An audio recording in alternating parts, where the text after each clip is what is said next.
The electoral process in Kenya is sacrosanct.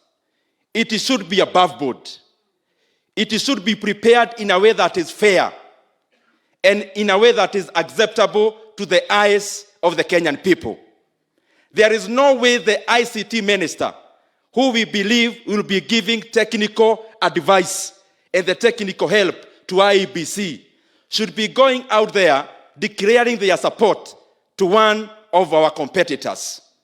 It is also unacceptable for the person in charge of the entire police force in Kenya, the Minister for the Interior, and his defense counterpart, to purport and to be seen as partisan at this critical time. Kama mumeshindwa na kazi ya kulinda Wakenya wote na kufanya general election in a fair manner, in a non-partisan manner, mutoke muvae badge ya ODM, muende mkuwe agents wao. But we cannot allow the people who are ministers in such critical ministries at such a time like this to be partisan. Na tunawaambia sisi tunajua mahasura wote wanapiga kura kikapu moja. Na tunajua William Ruto wana shida. Muache hiyo maneno yenu ya kukuonyeshana kama muko partisan. Kenya imetoka bali sana. We are prepared in the next general elections as UDA. We want them to be above board. And we also demand that this time round, IEBC should be the one to be giving directions to our police officers who will be seconded to IEBC. They should be the people in charge of the ICT and the entire preparation of the general election. Na ndio tunasema ya kwamba hapa tumekuja kutoka ile maneno ya Keno. Juzi wanapanga vijana kupiga mawe kule Busia.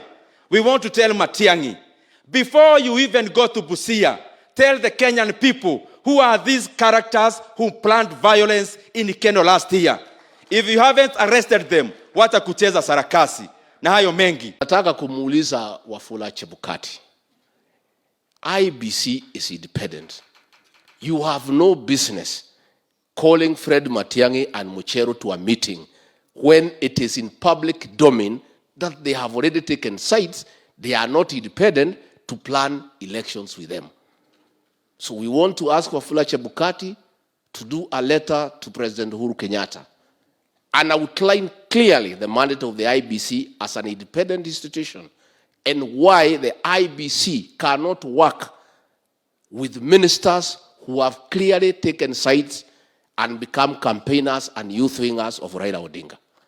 And he must tell the president to move those people from those dockets if he must keep them in the cabinet for the purposes of the election. And you have seen the way Matiangi has misused the police force. Hii mambo ya Keno vijana wetu wawili waliuawa. Kuna mtu ameshikwa mpaka wa leo? Pale na Rumoro watu walionekana kwa video wamepiga magari, hakuna mtu ameshikwa. Because huyu Matiangi is partisan. Alikuwa amendanganywa ati atakuwa rais wa Kenya. Na akaamini. Ilikuwa ni uongo. Sasa amekwama. Sasa anataka ati kusukuma hii mtu ya kitendawili ati akuwe rais. And then anasimamia police, anawekwa kwa kamati ya kupanga uchaguzi. Hiyo uchaguzi inaweza kuwa mzuri. Chebukati must tell the president that the people of Kenya cannot be comfortable and they cannot accept an election that is being managed by people who are clearly partisan. And if the president, for whatever reason, requires these two ministers to be in his government, then he can move them to other dockets that have nothing to do with the election. But the good thing the president should do is allow these two ministers to go and become full-time campaigners for Raila Odinga. Kama wenyewe wameogopa kupigania kiti, waende wasukubana na hii mzee ya kitendawili. CS Matiangi and CS Mucheru. Those two public servants have made a public declaration about the candidate they are going to support in 2022. And therefore, they do not have the competence to superintend elections this year because they are partisan. We want to tell the two ministers, step aside, allow non-partisan independent body to conduct elections. Because once that happens, the Kenyans are going to have faith in the electoral system. The country change. Christ, we will never again. Excellency, our deputy, kwa social media, na tunashukuru Bwana. Deputy President, as you form the church, we feel that your government, as the church.